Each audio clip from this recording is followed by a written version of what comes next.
Hallo zusammen und willkommen zu diesem nächsten Video zum Thema Nudeln von Hand ziehen. Vielleicht habt ihr mein letztes Video gesehen, wo ich relativ viel Wert auf spezielle Zutaten gelegt habe, wie Mehl mit einem verringerten Proteingehalt oder diese Potasche. Seither habe ich weiter experimentiert, weiter Nudeln gezogen und ich habe gute Neuigkeiten für euch. Diese speziellen Zutaten braucht es gar nicht. Heute zeige ich es euch zum Beispiel hier mit einem Pizzamehl. Das ist ein Pizzamehl, eigentlich ganz normales, mit einem Proteingehalt von 11,8 Gramm pro 100 Gramm, also nichts Spezielles. Es funktioniert übrigens auch mit anderen Mehlen. Ich habe es auch schon mit 10 Gramm Protein gemacht und so weiter. Weiter brauchen wir ganz normales Leitungswasser, etwas Öl, etwas Salz und das waren dann eigentlich auch schon die ganzen Zutaten und los geht's ans Zusammenmischen. Von den Mischverhältnissen habe ich auch etwas angepasst. Wie viel Mehl, wie viel Wasser ihr nehmt, das hängt letztlich immer etwas davon ab, wie viel Wasser euer Mehl wirklich binden kann. Hier bei so Pizzamehl kann man häufig eher viel Wasser binden. Ich nehme darum ein Verhältnis von 1 zu 0,65. Das bedeutet, auf 1 Kilo Mehl würden 650 Gramm Wasser kommen. Oder ich mache es jetzt hier nur mit einem halben Kilo Mehl, also ein halbes Kilo Mehl. Und entsprechend 325 Gramm Wasser.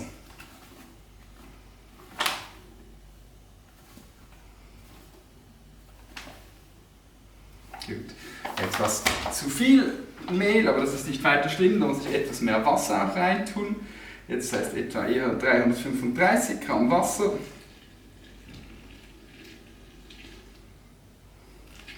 Und hier ist wichtig, auch wenn das initial nicht ganz stimmt, während dem Kneten, während dem Bearbeiten des Teiges müsst ihr sowieso häufig nochmals nachjustieren. Deswegen, wenn die Verhältnisse ungefähr stimmen, reicht das, man muss danach sowieso korrigieren.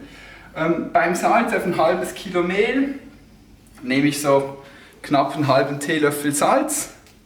Jetzt das Ganze zuerst einfach ein bisschen hier mit dem Schaber verrühren, dass damit ein gewisser Teig entsteht und danach kommt das Ganze für eine längere Zeit in die Knetmaschine. Wenn man keine Knetmaschine hat, kann man das Ganze selbstverständlich auch von Hand verkneten. Jetzt braucht dann aber einfach entsprechend deutlich mehr Arbeit. So. Das ist jetzt eigentlich genügend gut verknetet und dann geht das jetzt in die Teigmaschine, wo ich es etwa für 10-15 Minuten kneten lasse.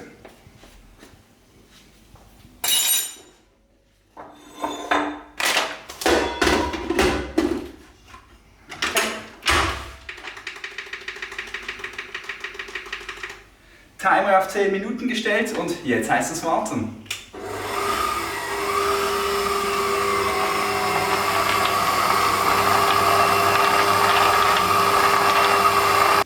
Gut, das Ganze war jetzt 10 Minuten hier im Standmixer. Schauen wir uns mal, wie der Teig jetzt ausschaut. Eine etwas klebrige Sache. Ich löse das Ganze hier von den Haken. Das löst sich so mäßig gut. Der Teig muss etwas klebrig sein. Wenn er nicht etwas klebrig ist, dann könnt ihr schon davon ausgehen, dass zu wenig Flüssigkeit, zu wenig Wasser drin ist. Den ganzen Teig jetzt hier rausnehmen und um ihn hier etwas ruhen zu lassen, transferiere ich ihn hier in eine andere Schüssel, einfach damit das Ganze an dieser Schüssel nicht festklebt. Hier etwas Öl bereits in die Schüssel, den Teig rausnehmen. Wir sehen schon, der ist schon durchaus etwas elastisch geworden. Der wird durch die Ruhe aber nochmals viel elastischer. Ich forme eine Kugel, hier auf alle Seiten davon etwas Öl machen, damit das Ganze nicht klebt. Und jetzt ganz wichtig, das Ganze wird bedeckt mit etwas Klarsichtfolie, damit der Teig nicht austrocknet während dem Ruhen. Wir lassen den Teig jetzt nämlich sicher so 4, 5, kann gut auch mehr sein, kann gut auch 10, 12 Stunden stehen, eigentlich bei Raumtemperatur. Und wichtig ist eben, dass es gut abgedeckt ist, damit der Teig nicht austrocknet. Gut. Der Teig hat jetzt gut 9 Stunden bei Zimmertemperatur geruht, immer schön abgedeckt, damit er nicht austrocknet. Schauen wir uns mal an, was mirakulös damit passiert ist. Wenn wir uns das jetzt anschauen, seht ihr schon nur so, es ist sehr, sehr, sehr viel elastischer geworden, als es vorher jemals war. Und die das letzte Video gesehen haben, wissen jetzt noch, jetzt kommt eigentlich die harte Arbeit mit gut einer halben Stunde Kneten. Man kann das aber etwas abkürzen, indem man es halt einfach nochmals in die Knetmaschine wirft und hier nochmals bei 10-15 Minuten hier durchkneten lässt. Und das machen wir jetzt.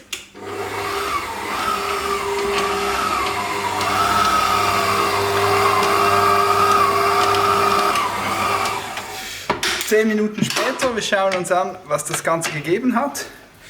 Und ihr seht, der ganze Teig ist nochmal viel elastischer geworden, aber auch viel klebriger. Deswegen habe ich hier bereits etwas Öl bereit, damit der Teig nicht so stark an mir klebt. Ihr könnt euch merken, wenn der Teig klebt, respektive wenn der Teig gar nicht klebt, dann ist er ganz sicher zu trocken. Und ich habe jetzt vorher noch gar nicht bearbeitet, wenn sowas nicht geht, wenn ihr ihn rausnehmt, dann stimmt die Konsistenz des Teiges nicht. Und der häufigste Grund, was dann falsch läuft, was falsch ist, ist schlicht und einfach zu wenig Flüssigkeit. Ihr seht jetzt, der Teig ist wirklich schon eigentlich sehr gut dehnbar. Was wir jetzt machen, eigentlich ist immer den Teig strecken. Ich mache das vor allem mit dem Eigengewicht des Teigs und ihn dann wieder falten. Das Zusammendrehen ist nicht, weil es nicht per se notwendig, aber das ist, damit die beiden Teile wirklich gut zusammenhalten.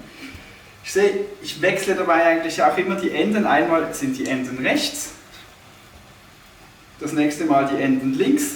Die Idee dahinter ist, dass das Ganze schön gleichmäßig wird. Das machen wir jetzt so lange, bis ich sehe, dass der Teig schön gleichmäßig ist, das heißt, dass er immer gleich dick bleibt.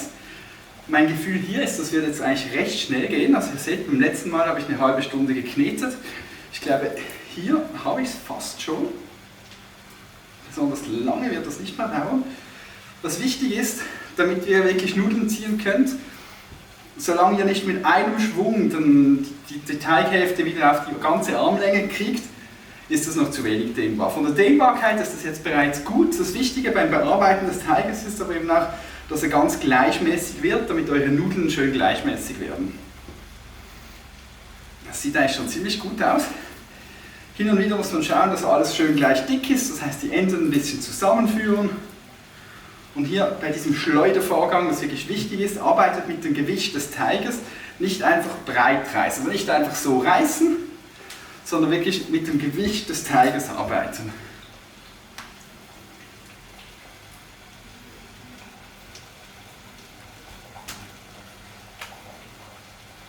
Ja, das sieht eigentlich schon gut aus.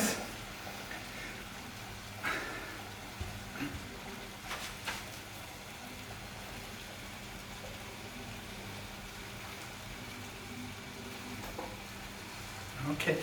Sobald ihr denkt, dass die Sache langsam bereit ist, um dann Nudeln zu ziehen, hier die Arbeitsfläche schön mit Mehl auslegen, damit der Teig dort nicht klebt und auch vor allem, dass die Nudeln danach dann nicht zusammenkleben. Dann schauen, dass ihr ein schönes Stück bereit habt. Wichtig, wenn die Rolle, mit der ihr anfängt, wenn die schon nicht gleichmäßig ist, dann gibt es ganz sicher auch keine gleichmäßigen Nudeln. Darum hier lieber ein paar Mal das nochmals drehen, bis ihr sicher seid, dass es wirklich gleichmäßig ist. Jetzt, ihr seht, hier habe ich gerade ein bisschen ein Problem, am Ende ist es gerade nicht so schön. Deswegen mache ich noch ein paar Mal und jetzt kommt es langsam gut.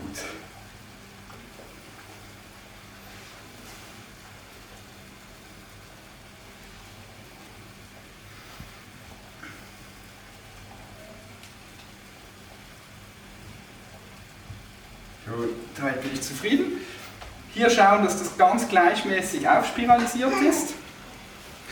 Und dann im Teig schön rundrollen, sodass das schön gleichmäßig ist. Auch hier gilt wieder, wenn die Rolle schon von Anfang an nicht gleichmäßig ist, könnt ihr damit natürlich auch keine gleichmäßigen Nudeln ziehen. Die Enden nehmen wir weg, weil dort das Ganze nicht symmetrisch ist. So ein Schaber kann ich euch übrigens sehr empfehlen. Macht das Ganze wirklich viel einfacher. Dann nochmals schauen, dass hier das Ganze schön gleichmäßig ist. Dann in jede Hand ein Ende und dann wird gezogen. Der Teig bleibt dabei immer auf der Arbeitsfläche, damit nicht die Schwerkraft noch nachhilft. Und dann ziehen wir ganze Armbreite und führen es wieder zusammen und wieder ziehen. Und wieder ziehen, ganze Armbreite und wieder zusammen. Dann hier etwas nachziehen, das ist wichtig, weil damit ihr die verdrückten Enden nicht wieder drin habt. Und wieder ziehen. Zusammenführen, hier wieder über den dritten Finger, etwas nachziehen und weiter geht's. Seht, das Ganze wird jetzt immer wie länger und feiner. Hier wieder nachziehen und wieder hier fasse ich etwas nach und weiter geht's. Gut, jetzt haben wir dann bald die Länge, die Dünnheit, so dünn wie ich sie möchte. Jetzt lege ich sie hier über meinen Zeigefinger, hier nochmals etwas nachfassen und ziehe jetzt zum letzten Mal. Jetzt sind sie so dünn, wie ich sie gerne hätte. Und jetzt nehme ich sie hier in die Hand und hier auch, reiße sie hier ab und ab ins kochende Wasser. Zum Kochen brauchen die Nudeln 30 Sekunden etwa. Danach nehme ich sie raus. Die Nudeln sind jetzt gut. Wichtig ist, bevor man sie essen kann, müssen sie nochmals unter kaltem Wasser abgespült werden.